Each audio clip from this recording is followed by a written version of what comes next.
Kannur Muzhappilangad BJP. പ്രവർത്തകൻ സൂരജ് കൊല്ലപ്പെട്ട കേസിൽ 8 പ്രതികൾക്ക് ജീവപര്യന്തം. 2 മുതൽ 9 വരെയുള്ള പ്രതികൾക്കാണ് ജീവപര്യന്തം. 11ാം പ്രതി പ്രദീപിന് 3 വർഷം തടവും വിധിച്ചു. തലശ്ശേരി പ്രിൻസിപ്പൽ സെഷൻസ് കോടതിയാണ് ശിക്ഷ വിധിച്ചത്. വിശദാംശങ്ങളുമായി രേണുക രാജേന്ദ്രൻ ചേരുന്നു. രേണുക, ബി.ജെ.പി. പ്രവർത്തകൻ സൂരജ് കൊല്ലപ്പെട്ട കേസിൽ 8 പ്രതികൾക്കാണ് നിലവിൽ ജീവപര്യന്തം ശിക്ഷ വിധിച്ചത്. തലശ്ശേരി പ്രിൻസിപ്പൽ സെഷൻസ് കോടതിയാണ് ശിക്ഷ വിധിച്ചത്. വിവരങ്ങൾ.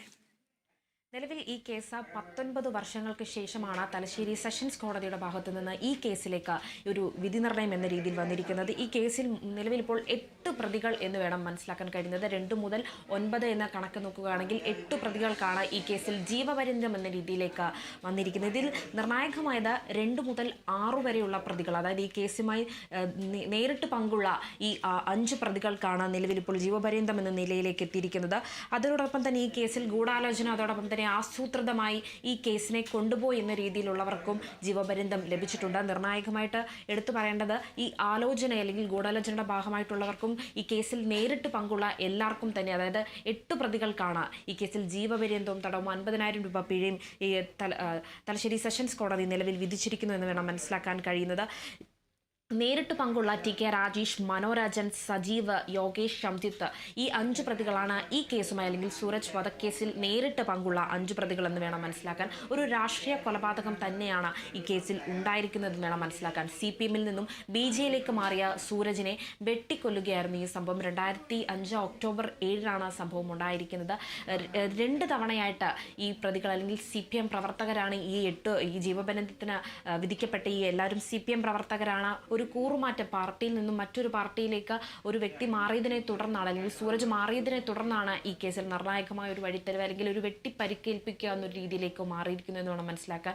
ഓട്ടോറിക്ഷയിലെത്തി ബോംബ് എറിഞ്ഞ ആക്രമണം ഉണ്ടാക്കിയ ശേഷം തൊട്ടടുത്ത് തന്നെ ജംഗ്ഷനിൽ വെച്ച് തന്നെ അദ്ദേഹത്തെ വെട്ടിക്കൊല്ലുകയായിരുന്നു ഈ സംഭവത്തിൽ. ഈ സംഭവത്തിൽ ഒരുപാട്, അല്ലെങ്കിൽ ഈ കേസിൽ തന്നെ ഒരുപാട് കൂറുമാറ്റം സംഭവിച്ചിട്ടുണ്ട്. സാക്ഷിമൊഴികളടക്കം അല്ലെങ്കിൽ സൂരജിൻ്റെ ആത്മസുഹൃത്തുക്കളടക്കം അല്ലെങ്കിൽ കണ്ടുനിന്ന ദൃക്സാക്ഷികളടക്കമുള്ളവർ ഈ കേസിൽ ഒരു കൂറുമാറ്റം സംഭവിച്ചിട്ടുണ്ട്. ഈ 19 വർഷത്തിനിടയിൽ പല രീതിയിലുള്ള ഈ ഓരോരോ തവണയുള്ള ഹിയറിംഗിൻ്റെ അടിസ്ഥാനത്തിൽ പോലും നിരവധി തവണ ഒരു കൂറുമാറ്റം പ്രക്രിയയിലേക്കെല്ലാം ഈ ഒരു കേസ് മാറിയിട്ടുണ്ടെന്ന് വേണം മനസ്സിലാക്കാൻ കഴിയുന്നത്. 19 വർഷം നീണ്ടു നിന്ന് നോക്കുമ്പോൾ ഇന്ന് ഈ CPM പ്രവർത്തകർക്ക് അല്ലെങ്കിൽ ഈ കൊലയാളികൾക്ക് ജീവപര്യന്തം തടവിലേക്ക് തന്നെയാണ് ഈ കേസിൻ്റെ മുന്നോട്ടുള്ള കാര്യങ്ങളെന്ന് വേണം മനസ്സിലാക്കാം.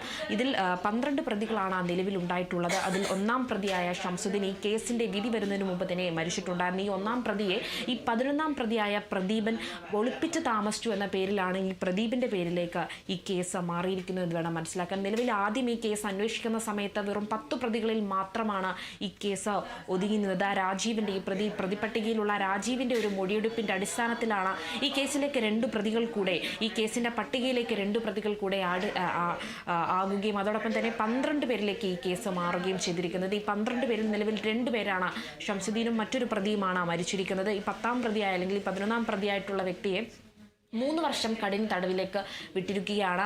ഒരാളെ വെറുതെ വിട്ടിരിക്കുകയാണ്. അതോടൊപ്പം തന്നെ ബാക്കിയുള്ള 8 പേർക്കും കൃത്യമായി തലശ്ശേരി സെഷൻസ് കോടതി ഒരു ജീവപര്യന്തം എന്ന രീതിയിലേക്ക് തന്നെയാണ് പോയിരിക്കുന്നത്.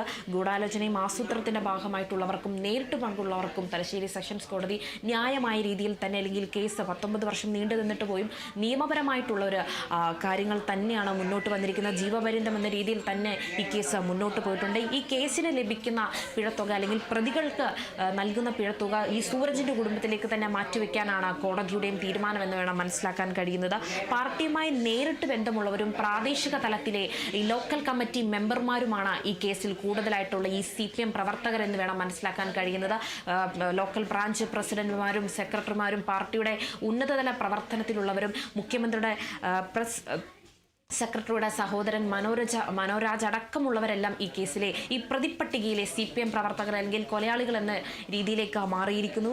കഴിഞ്ഞ 3 വർഷത്തെ കാലയളവ് നോക്കുകയാണെങ്കിൽ പോലും ഈ രാഷ്ട്രീയ കൊലപാതകം ഈ കൂടുന്ന സാഹചര്യത്തിൽ പോലും ഈ CPM പ്രവർത്തകരുടെ പങ്ക് ഈ രാഷ്ട്രീയ കൊലപാതകത്തിൽ അതീവമായി തന്നെ ഉയരുന്നുവെന്ന് വേണം മനസ്സിലാക്കാൻ കഴിയുന്നത്. ഗൂഢാലോചന പങ്കുള്ളവർക്കും ഈ കോടതിയുടെ ഭാഗമായിട്ട് തന്നെ ജീവപര്യന്തം തുല്യമായി അർഹിക്കപ്പെടുന്ന രീതിയിൽ തന്നെയാണ് ഈ സൂരജിൻ്റെ വധക്കേസിൽ ഈ നേരിട്ട് പങ്കുള്ളവർക്കും അതോടൊപ്പം തന്നെ ആസൂത്രിതമായി മുന്നോട്ട് വന്നവർക്കും ഒരേ രീതിയിൽ തന്നെയാണ് ഇപ്പോൾ ജീവപര്യന്തം എന്ന രീതിയിലേക്ക് മാറിയിരിക്കുന്നത്.